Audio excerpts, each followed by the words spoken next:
Hi everyone, this is Adrian. And I'm Carrie. And for this episode, we are going to talk about when scents clash. Basically, two things that don't go together, like milk and vinegar or salmon and ice cream. Just imagine that combination just doesn't work no matter what you do. So, let's know more about it. Okay. So, when you are thinking of your fragrances, you should think of it as part of your wardrobe.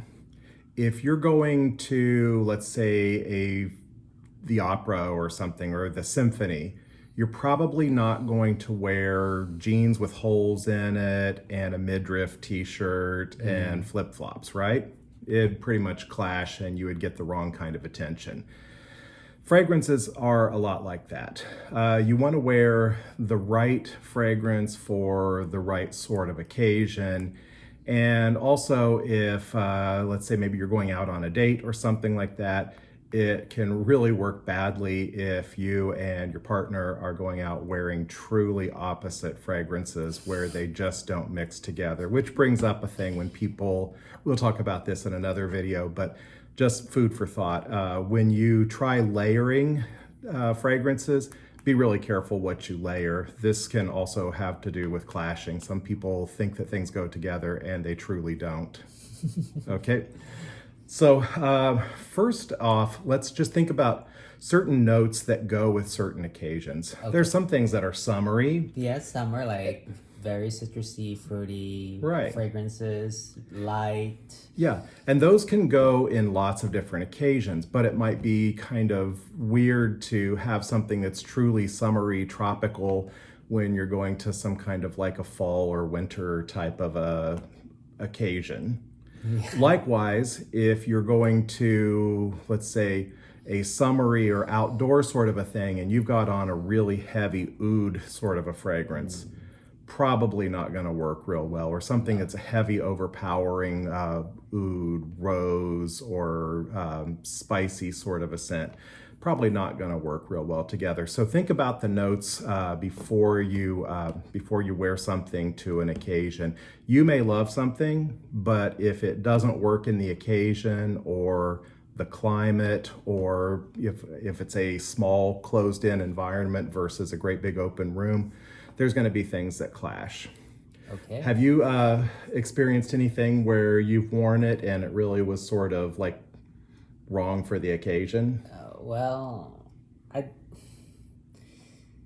don't have many experiences wearing perfume, so I do remember wearing a fragrance and I got into a passenger vehicle and it was traffic and smoggy and just I felt like my head was going spinning because I can You could Just- smell yourself. smell myself with the smog and with just doesn't work, and I just felt like, you know what, maybe I should have just not put on anything. Right.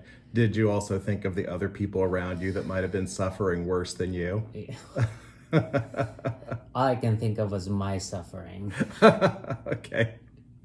Oh, okay. All right. So we've got a handful of things here just as examples. Now, I want to preface it by saying all of these are fragrances that I like for one reason or another and to varying degrees, but I like them all. But there are certainly times that I can remember wearing each of these, and it was an occasion that I thought maybe I shouldn't wear this in this occasion. Or somebody else around me was wearing something that really mixed badly with it.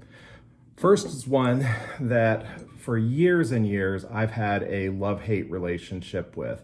The old style Ralph Lauren polo from back in the 70s or 80s, I can't remember right now, but it's probably been around for about 50 years.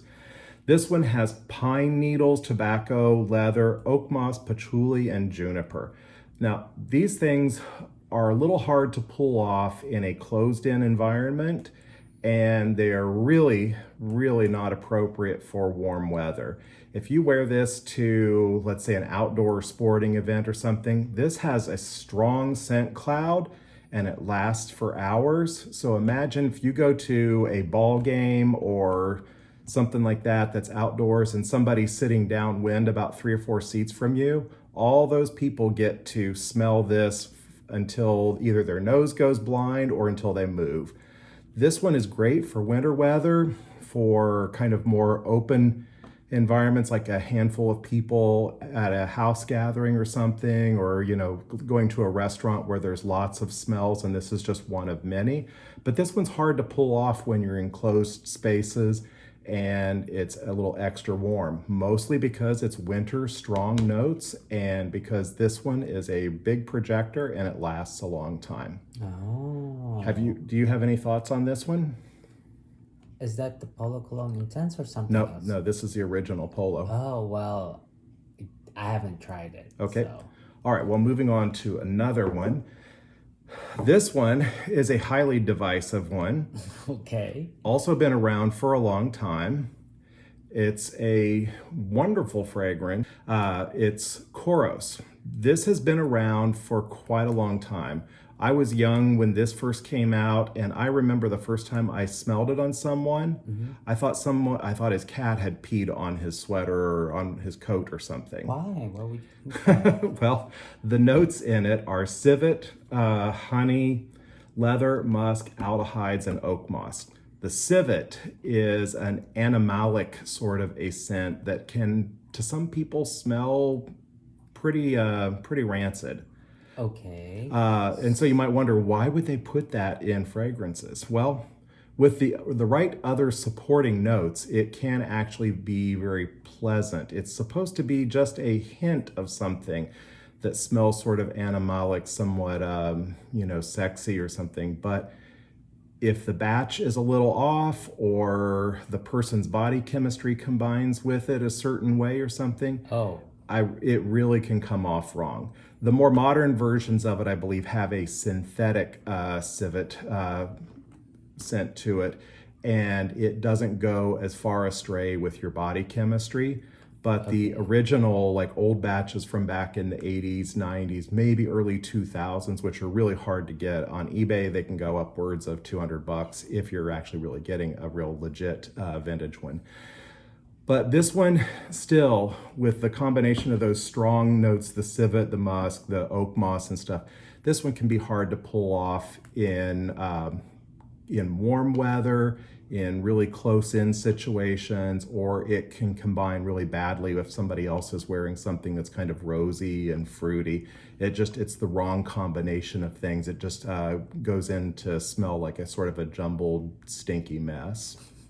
On its own, though, and on the right person, it can smell nice. So, like I said, I don't hate any of these. I like them all, but they certainly do. Some of them take a little bit of a challenge to pull off correctly. Let's see. Now, next one. This one you might think that's kind of weird that I would say that this one can be hard to pull off. Dolce & Gabbana Light Blue Forever. Oh, that's a really nice fragrance. It is a really nice fragrance. Yes. And this is actually one of what I like to call a dumb grab. It's easy to grab this one, put it on, and it's probably going to be okay in the right situations. Yes. This is great for warmer weather. This is great for doing things that you're going to be kind of active. But one of the things that I have found that people sometimes mistake this for? What? BO. Okay. So it has grapefruit, ozonic notes, patchouli, vetiver, violet, and musk. The grapefruit in this comes off smelling like somebody just took a grapefruit and tore it open, like all the fruity spray and the oils from the peel and stuff just at once are in the air. I really like it. But when combined with sweat and not showering for a couple hours, Well, combined with that would be pretty awful probably anyway, but some people smell that sour sort of a grapefruit smell, and in a situation where they would think, okay, it's kind of hot outside, they're next to somebody that smells like that, it smells like somebody that doesn't use deodorant and their underarms and stuff just get really sour, stinky. Oh, wow. So be careful wearing this in some situations. I've mentioned before, this might be like a great one that you can put on to go to the gym. I revised that by saying that some people are going to think that you stink. that you Okay. smell like undeodoranted armpits. Oh. And they would be right in thinking that, because grapefruit does sort of have a sour note that smells sort of like some people's BO. But I actually like this one a lot, and it's a great summer scent. All right. Any thoughts on that one? No, like I said, everyone's nose is somewhat different. I Yeah. mean, we can all have a consensus about a certain fragrance, but at the same time, individually, I can pick up some notes. Some things smell like curry to me, which is weird to you. Mm-hmm. But for that particular fragrance, it's all right. Yeah. I don't smell anything. There is that one infamous fragrance that smells like curry to you, and it smells kind of like dry hay to me. Okay. Okay, here's another one this one is more about the situations that you would wear it in. This is Burberry London. This one is really a nice one for winter weather. And I like it for certain things like, get-togethers and occasions during the colder weather months and stuff. Think about being at Christmas parties or Thanksgiving parties and stuff like that, all the good smells and stuff that you have there. This one puts me in mind of holiday get-togethers and good food and, being in the nice warm house when it's cold outside and stuff. We're having a heat wave right now. Right, so this is a little hard to pull off the imagination right now when it's 105 degrees outside. But Burberry London has tobacco, cinnamon, leather, lavender, apopanax, and guaiac wood. Okay. So this has all that spicy sort of a goodness of being, like I said, in a sort of a house around Christmas time with all the spicy things and goodies to eat, things like, pipe tobacco or something, just all those good sorts of smells. The problem is it can smell a little bit like potpourri if you put it on too strongly. Oh. So watch out blasting yourself with this one and then hopping in the car with someone, because they'll be like, man, where's the air freshener? Throw it out the window. And this is also one, I wouldn't wear this one during the cooler or the warmer months of the year, because it's already sort of heading towards beast mode type of a fragrance, at least the first few hours.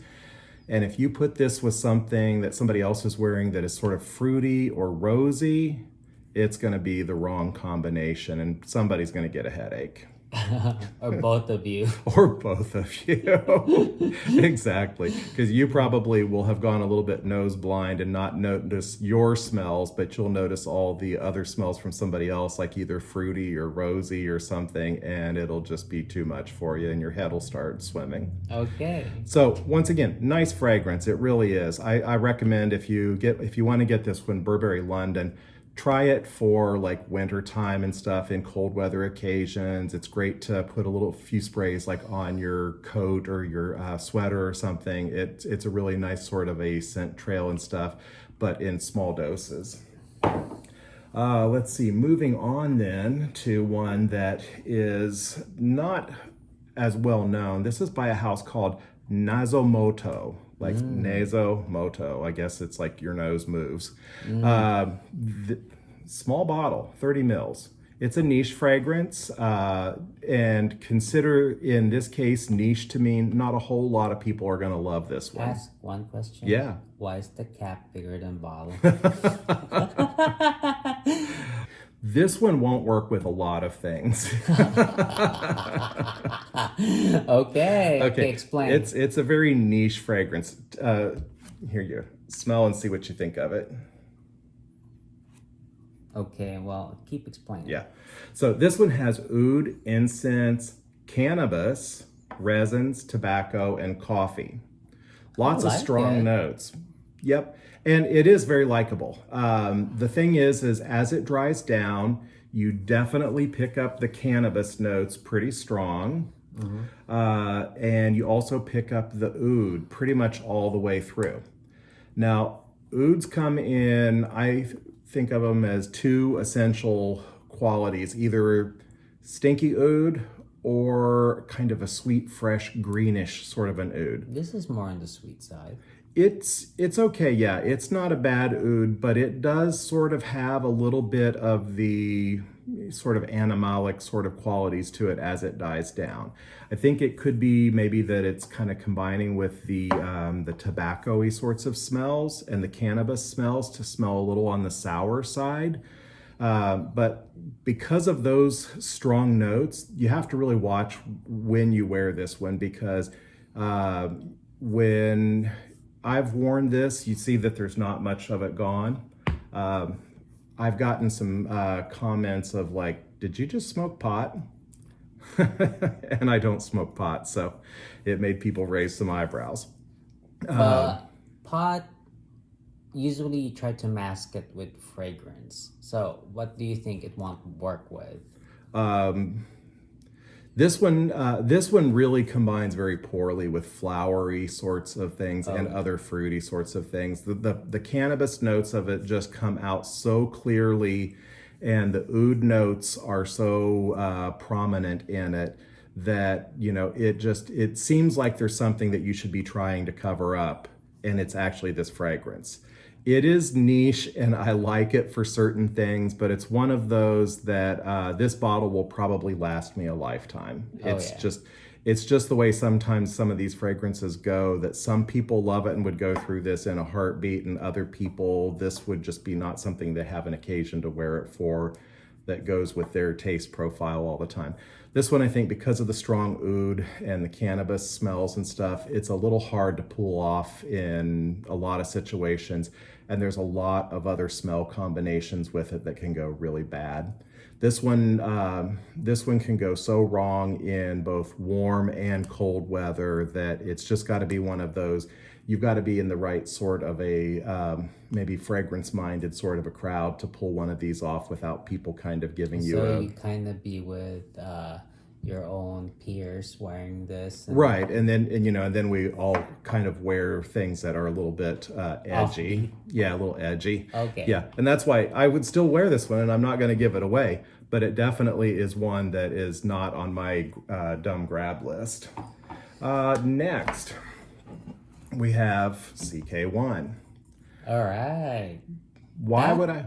one seems to just be not overpowering or Right. anything. It's not. And it has notes that are pretty agreeable. It's lemon, green notes, bergamot, musk, lily of the valley, and cedar. So these are all kind of light, pretty, fresh things, kind of fruity, floral notes, a little bit of wood to it, although I find that kind of hard to pick up. Um, it dies off fairly quickly, so you have to redose several times. So after a little while, you do end up with certain things kind of that linger from the sprays before coming stronger and stronger. And I find that to be like the musk, the lily of the valley. And so after a little while, it smells pretty flowery and kind of like soft, fuzzy sort of a smell that really lingers in your nose and fairly synthetic.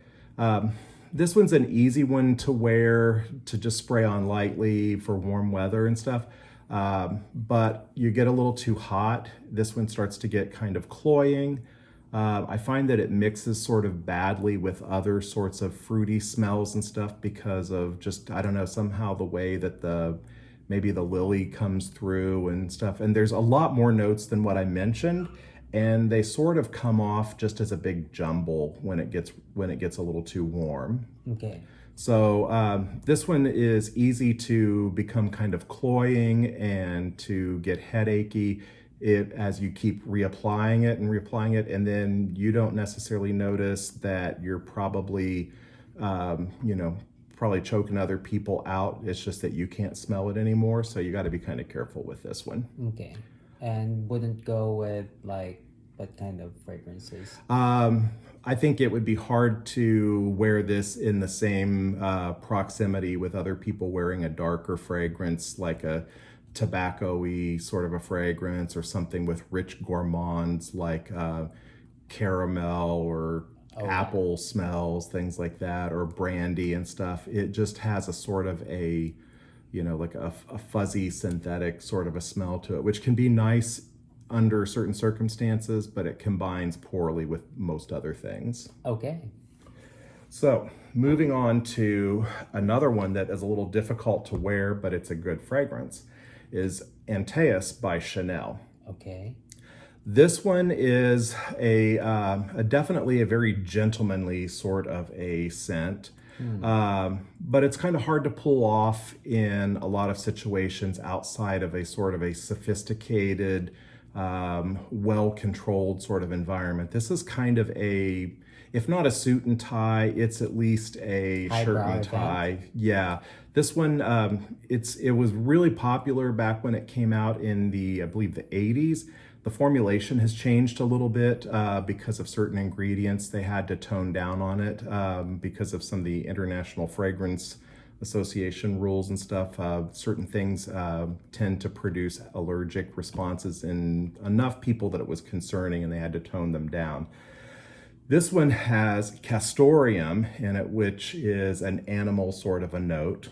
Oak moss, rose, patchouli, labdanum, and myrrh. So it's got a nice dark profile to it, and it's very kind of a cooler, if not cooler weather, at least like an indoor sort of a fragrance that would be like an office or boardroom type of a scent. Definitely goes with sort of a dressed up sort of an occasion. It hangs around a fairly long time. I would say, maybe 6 or more hours of a good presence to it and a scent cloud. It's definitely very sophisticated, but because of some of those difficult notes like the oak moss, patchouli, labdanum, myrrh, rose, all of those things are sort of strong on their own. They're well blended in this, but you get them around certain other fragrances that have notes that sort of contrast with that, especially things like sort of fruity or ouds or something, that when you throw that in the profile, it sort of really knocks it off of, being the well-balanced combination that it is. It can, if you're around two different people, one wearing this and let's say one wearing Koros, you're going to have kind of a scent clash there. Or an explosion. Pretty much, Knock or both each other or let's out. say this is more possible. Both of these are kind of more gentleman type of scents and stuff. Probably 40-50-year-old people would commonly gravitate towards these because they've known them since early in their professional life, and they have scent profiles that I don't feel like combine very well together. So they should stay away from each other. Yeah, or not apply them super heavily. Okay. Okay, and let's see, moving on then. The next one we have is one that I really love, but this one is strong. Okay. This is Mancera Red Tobacco. And one of the things I hear all the time when people talk about this one is when you first put it on, it has a kind of a almost headachy sort of a cherry tobacco sort of a smell to it that's a little strong and puts people off. That's actually one of the things I like about it a lot. It really smells to me like good cherry pipe tobacco and then some other really nice notes. But this one is really strong and stays strong for hours, and its profile just doesn't mix, I think, with a lot of other lighter flowery scents that women may be wearing. Yeah. Certainly is hard to mix with things kind of like rose or fruits and stuff. Its notes are cinnamon, tobacco, vanilla, oud, patchouli, and saffron. So again, a lot of heavy, darker, richer notes and stuff that can be kind of headachy if you put on way too much of it. It's not a great one to wear during warm weather sorts of occasions. Certainly wouldn't be something I would want to wear if I were doing something where I'm generating body heat and stuff, so not a gym scent at all.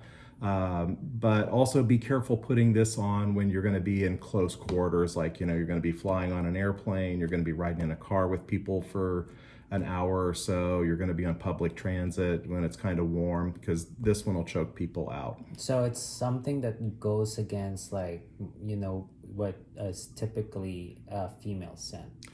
It's a little hard, I would say, to combine with a lot of the flowery, powdery notes Oh, because okay. it just almost become cloying and So sickening. shouldn't wear it on a date night. Be careful. Okay. And then the last two I have are a couple of oud fragrances. Now, both of these I really like, but they can combine badly with other things. The oud is typically part of the problem. Ouds, to me, I think are hard to combine with others. Both of these are Versace. This one is Versace Oud Noir for men. This one has oud, saffron, black pepper, cardamom, patchouli, and orange.